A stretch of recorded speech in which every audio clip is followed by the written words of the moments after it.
Pessoal, bem-vindos a mais um Fale que eu te jogo. Bom, e no vídeo de hoje a gente vai responder mais 3 perguntas essenciais. Então, se você tiver alguma pergunta, quem sabe ela foi respondida no vídeo de hoje. Bom, mas antes de começar, eu só gostaria de pedir uma coisa a vocês. Curte, comenta, compartilha e segue a gente, pessoal. Assim vocês ajudam a gente a postar mais vídeos e tirar as suas dúvidas gratuitamente. Que coisa interessante. Bom, e hoje eu vou começar com uma pergunta relativamente interessante que muitas pessoas, se não fizerem, elas pensam, que é o seguinte: o senhor Bart, né, a gente tem o seu Homer, agora a gente tem o seu Bart, fez o seguinte questionamento: por que eu preciso de um advogado particular se eu posso contratar a defensoria pública? Bom, essa pergunta ela é interessante, eu quero começar por ela, porque a gente tem vários fatores. O primeiro deles é que a defensoria pública ela não é para qualquer um, ela é para pessoas que não têm condições financeiras. Então, se você recebe um salário ali relativamente alto, e ter um patrimônio, a defensoria pública já não vai servir para você. Esse é o primeiro ponto. O segundo ponto, que também é muito importante, você já você já teve consulta no hospital particular e no hospital público? Bom, você vai ver que tanto a solução do seu problema pode ser bem mais rápido no hospital particular, quanto também a forma de tratamento. E isso interfere muito. Por que eu digo isso? Um processo com um advogado particular é mais rápido? Não necessariamente, às vezes não. Mas a forma de te escutar, de fazer os pedidos, é diferente. A forma de tratamento é diferente. Quando a gente fala de uma instituição pública, por exemplo, ou como a Defensoria Pública, o Ministério Público, ou o que seja, a gente está falando de um órgão que ele atende diversas pessoas no Brasil. O Brasil é enorme. Então, ali, para aquele defensor público, ele tem ali 10, 100 processos no mês para avaliar. Então, ele não vai poder se concentrar no processo do senhor. Quando você contrata um advogado, o certo, o correto e o ético é ele se dedicar naquele processo, tá? Fazer aquele processo, gastar as horas do dia dele fazendo aquele processo e estar sempre ali em contato com o senhor, que é uma coisa que a gente preza muito aqui no escritório. Um cliente mandou pergunta, a gente responde, a gente está sempre à disposição, porque vocês estão pagando, o diferencial de um escritório público de um particular, é o atendimento e, o acolhimento que a gente tem com as pessoas, uma coisa humanizada. No sistema público não é assim, né? Eles vão fazer um trabalho bom, só que é limitado. O ser humano é limitado. Às vezes eles deixam na mão de um estagiário. A gente já pegou processo, né, da mão que era da Defensoria Pública, a gente continuou, que assim, infelizmente, a gente viu coisas ali que era coisa que realmente não se aplicava no mundo jurídico. Era coisa de quê? De alguém que viu, né, na escola e na faculdade, né, e não sabia do mundo real, como funcionava. Então, isso é comum acontecer. Então, assim, e eu falo mais uma coisa para o senhor. O Brasil é um país muito, muito difícil de conquistar as coisas, né? A gente batalha muito para conquistar as coisas, e aí o senhor conquista as suas coisas. E aí o senhor vai para uma economia, né, ali de algum valor mensal, porque, por exemplo, tem muito escritório que divide, a gente divide de até 12 vezes sem juros, e aí por uma economia ali mensal de um determinado valor, o senhor vai colocar em risco aquilo que o senhor conseguiu. Por exemplo, um exemplo claro, um imóvel, o senhor quer um uso campeão, ou então alguém está pedindo uma desapropriação do senhor.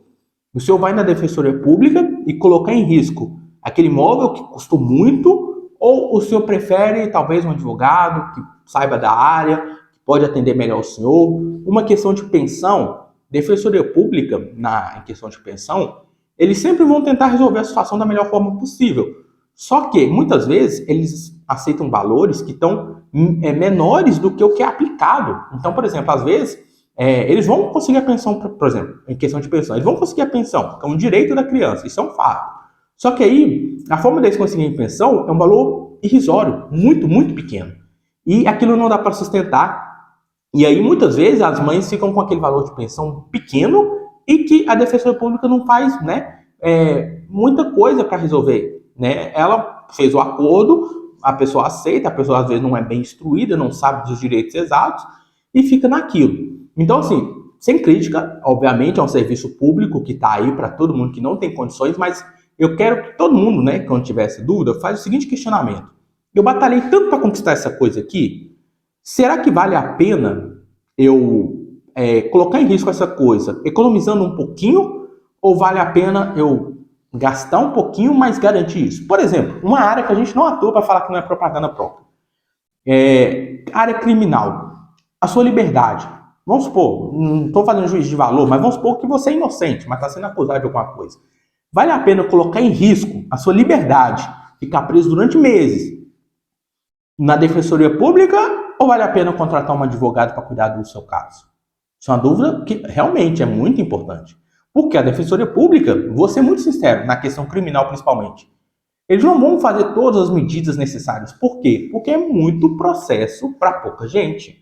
Então eles não vão tomar essa atitude, né? O advogado particular, ele tem que se dedicar por isso. Ah, tem um advogado ruim, infelizmente. Mas estou falando sério, ele tem que se dedicar por isso. Então você vai colocar a sua liberdade na mão de um defensor público, que tem muitos processos ali para cuidar, e não tem como cuidar de tudo, ou você vai contratar um cara específico para tomar conta daquilo. Isso é uma dúvida muito crucial que você tem que ter na hora de procurar um advogado.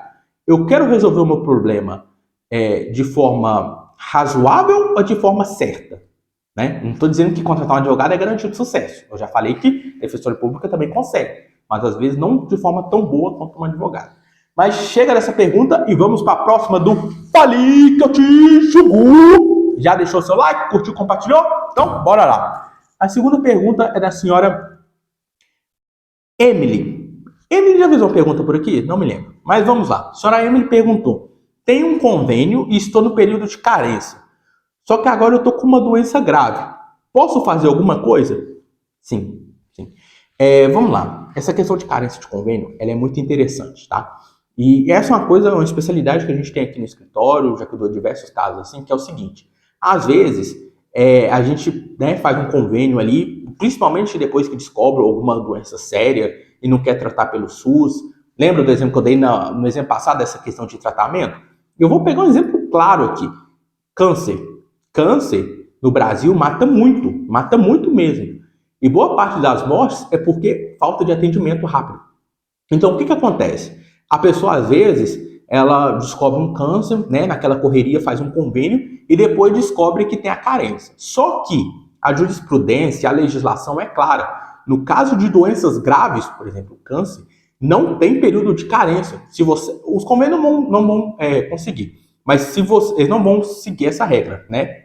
Você tem que entrar na justiça, mas se você entrar na justiça, comprovando os laudos e tudo, você consegue o tratamento. Então isso é muito importante para a sua saúde. Eu vou dar um exemplo. Não é o caso da senhora Emily, que ela não falou qual doença que ela tem, mas isso é um caso muito sério. Então, assim, a gente já conseguiu tratamento de convênio para pessoas com câncer, porque é uma doença grave. A pessoa precisa de tratamento. E aí eu volto naquele exemplo da pergunta anterior. Você vai deixar a sua vida em risco na defensoria pública ou é melhor contratar um advogado particular? Por exemplo, quando a gente trata na área de saúde, a gente trabalha final de semana, à noite, já teve ligação à noite para fórum, para o juiz de plantão analisar. Então, assim, a gente trabalha o tempo inteiro focado naquele tipo de processo, porque são processos que colocam em risco a vida da pessoa. Então, respondendo a sua pergunta, que muitas pessoas não sabem disso, mas se você tem uma doença grave e faz um convênio, ou então faz um convênio e descobre uma doença grave, não precisa descobrir também. Por exemplo, você sofreu um acidente sério e corre o risco de perder a perna se não tiver um tratamento, mas aí o convênio cobre.